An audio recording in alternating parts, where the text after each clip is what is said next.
All right, guys, I just thought I'd bring you this grossest thing I've seen on the internet, pretty much. Dr. YouTube. Subscribe and like, guys.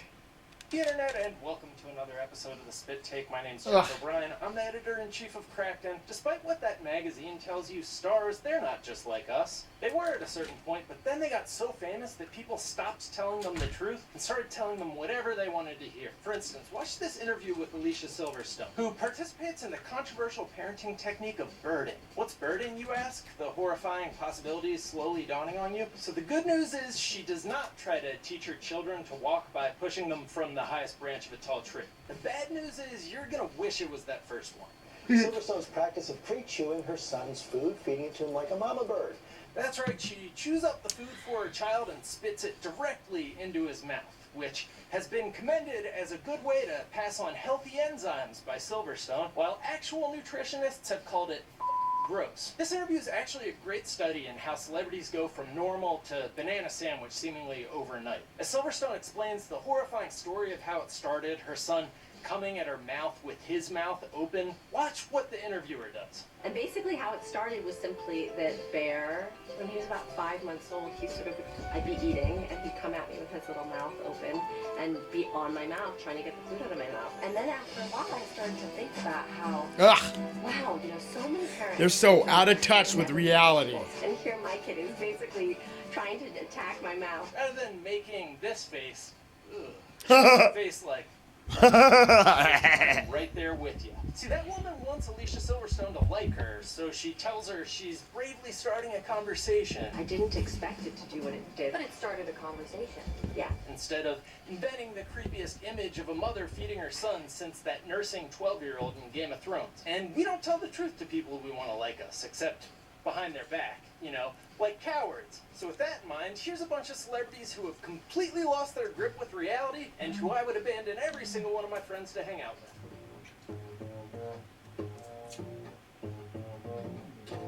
Jerry Seinfeld is furious about how PC America has become in the time since he was funny, which is weird because his best jokes have always been about airplane peanuts and chopsticks. On the Seth Meyers show last year, he explained the joke that has him so riled up. I do this joke about the way people need to justify their cell phone. I need to have it with me because people are so important.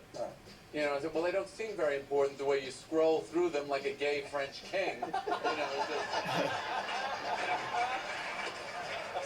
Well, I did this line recently in front of an audience, and comedy's where you can kind of feel like an opinion. And they thought, what do you mean gay? What are you talking about gay? What are you saying gay? What are you doing? What do you mean?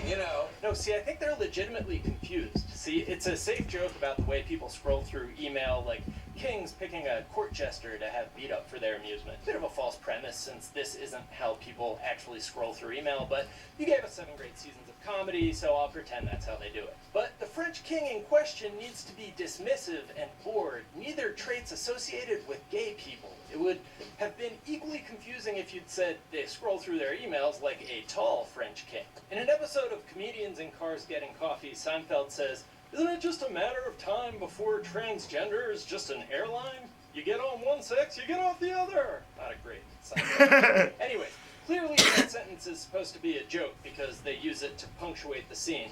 Whose car is that? The wife? That is my daughter's. Oh, your Soon to daughter's? be my son's. Sex change? That's... We don't know. Is it just a matter of time before transgender is an airline? You just get on one sex and you get off the other one.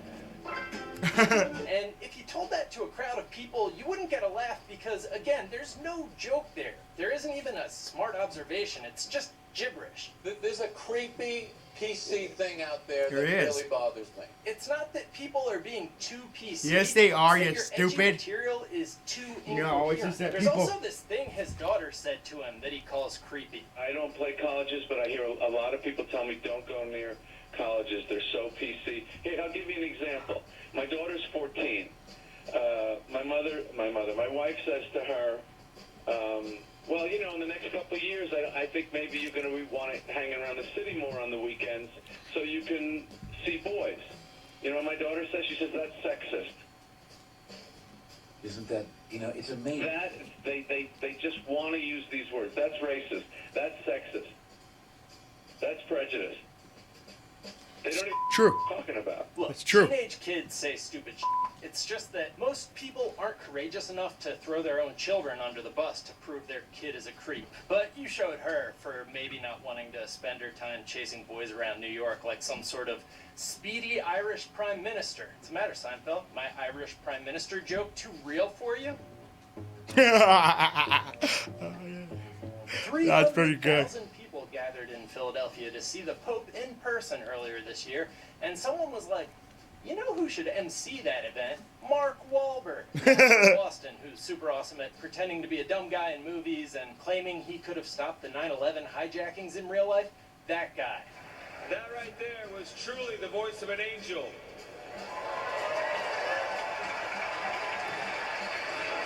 But then he whispered in my ear that he loved the movie Ted. I love you, Ted. And I told him that was not appropriate for a boy of his age. Holy Father, please forgive me. I've always hoped that the good Lord has a sense of humor when it comes and pertains to many of the movies that I've made.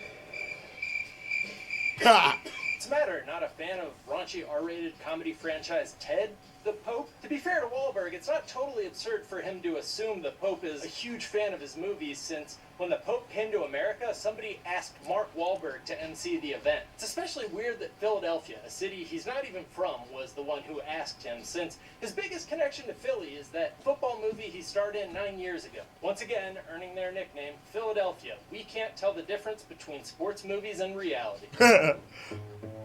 Look, I don't expect athletes to be super bright. Blake Griffin is probably the funniest player in the NBA, and he ended a Rolling Stone interview he was totally nailing with this exchange. Griffin: I believe in creationism for sure. Interviewer: oh, so you think the Earth is only 6,000 years old? Griffin: I don't want to do the math, but somewhere around there. End interview. Yeah, that's one of the smart ones. Still, I have to take issue with Reggie Miller being given a job as a basketball commentator, because I watch basketball, and I've had to listen as he says stuff like, I think Anthony Davis is starting to recognize, you know what? I may be the best player on the floor, no pun intended, Steph Curry. I do a little bit more for my team.